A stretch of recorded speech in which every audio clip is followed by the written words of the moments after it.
brilliant beauties. Women helping women. Isn't that an uplifting collection of words?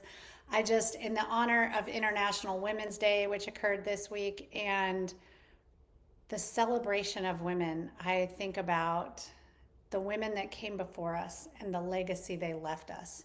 One of the things that was really special to me in the last home that I purchased was to be on 5 acres. And as that real estate transaction was becoming more complicated, we happened to go on the market the day the feds raised the rates in 2002, and it created a whole storm of occurrences that we weren't anticipating. And one of the things my realtor said to me was, I want you to pause and I want you to celebrate this moment because you're doing something that used to be illegal.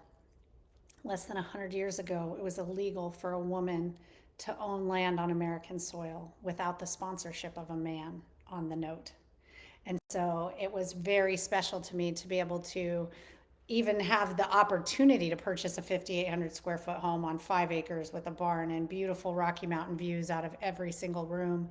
And in that moment, the stress of that transaction washed away, and I thought, wow, what an honor. And I was able to do that thanks to the women who fought for us to be able to have bank accounts, for us to be able to achieve our independence and purchase real estate and transact real estate without the sponsorship of a man.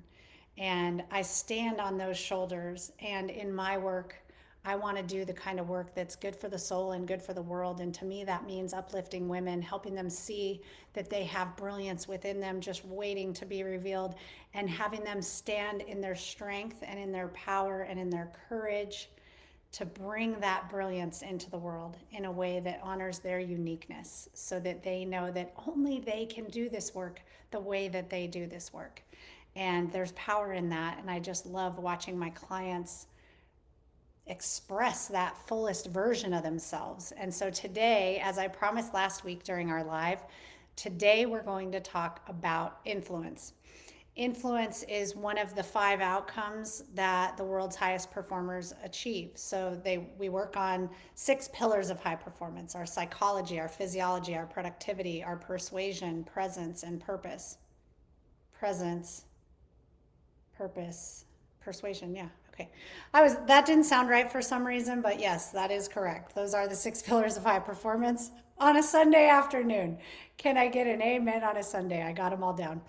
And those 6 pillars, when we study and behave intentionally in alignment with those pillars, we achieve 5 key outcomes. And these 5 key outcomes I like to think of them as the thumbprints of high performers on the world. They have high degrees of clarity, energy, courage, productivity, and influence. So today we're going to talk about influence because, my friends, I want your business to be out in the world positively influencing others. I had to do a Google search of the definition of influence because I wanted us to orient into that. Influence is defined as the capacity to have an effect on the character, development, or behavior of someone or something. To have an effect on the character, development, of behavior of another person, I can't think of a greater honor. To me, that's leadership, right? And I know that we are all leaders, and each and every day we lead the most difficult person on the planet, which is usually ourselves. If you got yourself out of bed today, brushed your teeth, did your hair and makeup, you're a leader. If you convinced your child to eat healthy foods or to get themselves out of bed, for those of you who are like me and have a teenager, that in and of itself is an act of leadership. Sometimes we exhibit leadership in ways that are more traditional, where we're monitoring a project from start to finish and allocating resources and people to those projects to get that done in the most effective and efficient way possible. That's another form of leadership. So I want to invite you to embrace a leader's mindset today as we talk about influence. The best thing I think about influence is that the world's largest body of research shows that they do 3 things. I don't know about you, but right now life sometimes feels overwhelming, and 3 things is a manageable number. If that body of research had said 12, I might have went, oh, I don't know about that. I'll save it for another day. But 3 helped me go, okay, I'm ready. So let's rally, ladies. We're going to learn the 3 things the world's most influential people do. And I want you to, your goal is to go out into the world after this and look at someone who exudes influence. Like you might watch Brendan Burchard or Jenna Kutcher or Jamie Kern Lima with her new book Worthy, or Oprah or Marie Shriver or Ellen DeGeneres, Tony Robbins, Ed Milet, you name your influencer, and you'll see that they all do these three things. I even noticed it when I worked in corporate America, when I worked in government and politics, and was in a position where I got to influence education across our nation. I noticed it when founding Downtown Denver's first school. I've noticed these three things in every aspect of education, government and politics, and industry. And these are the things the world's most influential people do, and they learn to do them well. So grab your notepad, get your pen and paper, get ready to get your learn on. Here we go. Number one, the world's most influential people teach us how to think. They're always conditioning thoughts in people. And one of the ways that they do that, I'm going to give you some questions to plan through your own influence. So as we do this, I want you to think about a person or a group that you're trying to influence. This might be your clients, it might be people on your team, it might be family members or friends. And I want you to think about, if you could influence that person, what would you have to get them to think? So, for example, I do a lot of work in the health space. I changed the trajectory of my disease with cancer. I help people who are up-leveling their careers and who are making career changes. That requires a new level of energy, and energy is typically fueled by food and fitness. And so that's an area and space where I play. It's high performance physiology. And so I often have to get people to stop thinking that food is for your taste buds and to start thinking that food is fuel. What you eat after 2 p.m. will determine the quality of your sleep, which will determine how you wake, with focus before your alarm and vibrant energy to go about your day, with a spirit of joy and tenacity and persistence.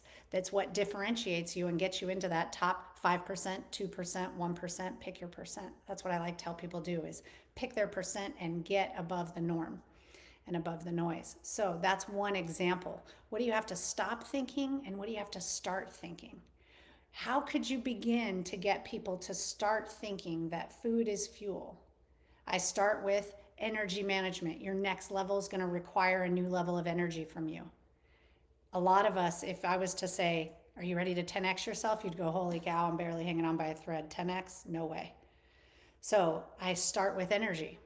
What if you had 10 times the energy you have today? What goals would you go after? Notice those subtle shifts. That's teaching people how to think. Great leaders and influencers are very conscious in sharing with others how they might think about a topic. And it's their articulation of how to think that make us follow them, believe in them, admire them. That builds that know, like, and trust factor with your audience. So be teaching people how to think. The second thing the world's most influential people do is they challenge us. When someone challenges us, they're influencing us. Nothing mobilizes human attention and our best energy better than a challenge. I used to work out at this bar studio back in Denver, and there were always these monthly challenges. And it had me going to class far more often, waking at 4:30 in the morning to make it to a 5 a.m. class so that I didn't miss it on a day that was where my dance card was full and there was too much activity for me to make it into the lunchtime class or evening class. Our challenges demand the best of us. And so the world's highest performers call this performance necessity, and they raise performance necessity for themselves to stretch themselves to meet that demand. So I want you to think about, what's a challenge you could issue to the person or group you want to influence? And what would it demand of them? Why would it be good for them? And how can you communicate that to them in a way that inspires them to rise to the challenge? Those are your thought-provoking questions of challenge. How could you challenge the people that you're striving to influence? And the third thing the world's most influential people do is that they role model the way. We don't believe the message if we don't believe the messenger.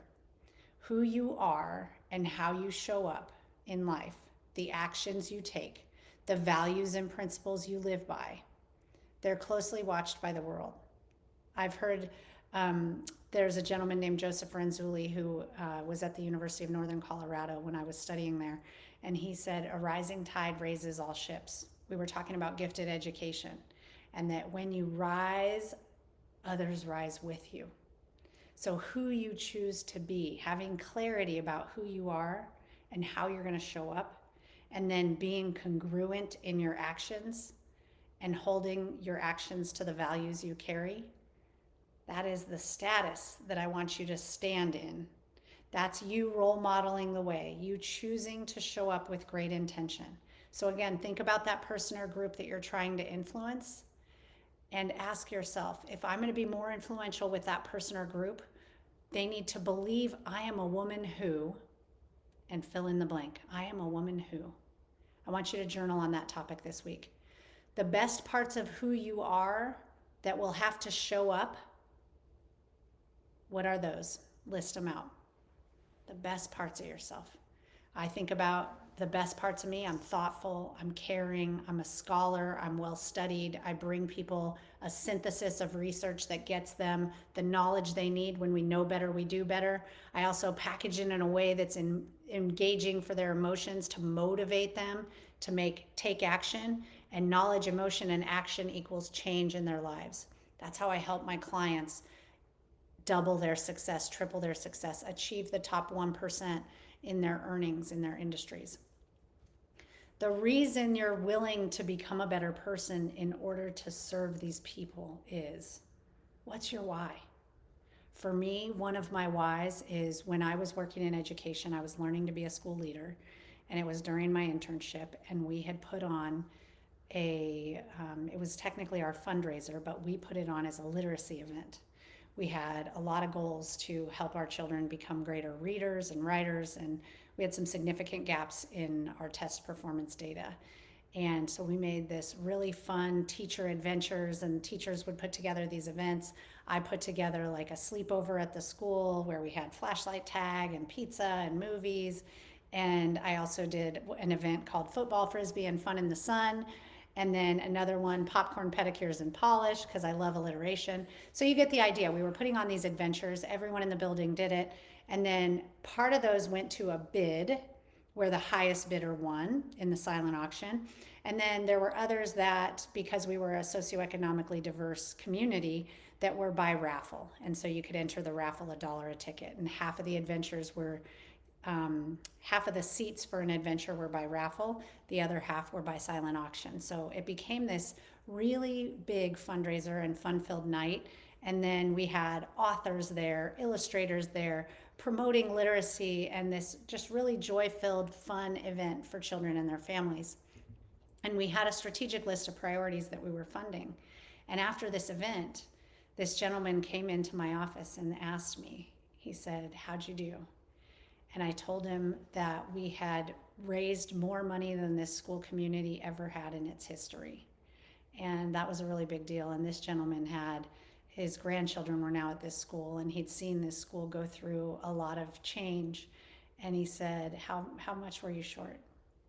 And I told him the number, and he pulled out his checkbook and he wrote a 5-figure check to cover the gap and said, "I'm really proud of the work you've done. I want you to stand in front of this community and stand in front of your staff, and you tell them you met your goal." And in that moment, I decided that was going to be me someday. And so that is part of how I claimed my personal power to become a high earner. I wanted to make money a non-issue anymore. When, after divorce, I chose not to collect alimony. I felt like I had chosen to be an educator, and I knew when I made that choice that I wouldn't be making as much as if I'd went on the path to be a CPA for the CIA, which is what I thought I wanted to do when I was 16 and 17 years old. And after divorce, I ended up pregnant, and the gentleman that was my child's biological father left us during my pregnancy. And I drove my baby girl home from the hospital by myself and had to figure out how I was going to care for this child without any support or additional resources. And that challenge became one of my greatest invitations to learn. And so in that moment, I started to own that I needed to command my financial future. In that moment, though, My daughter never had a high chair because I couldn't afford it. We couldn't even afford grapes. It was like, that's the fancy fruit. You know, you're broke as a joke as an educator when you're buying apples and bananas. And so, changing the trajectory of my financial future and being able to solely and independently buy a $1.5 million house on 5 acres and put a horse in the yard for my daughter to make her dreams come true is part of my why. It's part of what's important to me. And it's having learned how to do that has inspired me to help other women learn how to do that as well. And to do it using a high performance strategy, because the world's highest performers consistently perform at high levels. So there's none of that peak and plummet to the valley. Anybody played that game before? Holy cow, that exhausted me. So I was really grateful to learn the strategies to perform consistently with just minor performance dips where you take some breaks, but that overall you're always at that heightened level of performance. And the best part is, according to the research, the world's highest performers, not only do they perform consistently, it's how they do it that matters. They do it while maintaining their health and well being and quality relationships. That hadn't always been true for me. And so that is why I'm on a mission. So I want you to really think about, what are the reasons you're willing to become the best version of yourself, the highest version of yourself. I spent 4 hours on my Saturday sitting out on a rocking chair, doing the work, doing my soul's work, coming into congruence with the best, highest version of myself. Why do I do that? Because I want to be the person writing the check someday. I want to be inspiring my daughter and the next generation and other women to achieve what's possible for their life, and I'm on fire about that. And so I stand in that strength in the moments when my worthiness wavers.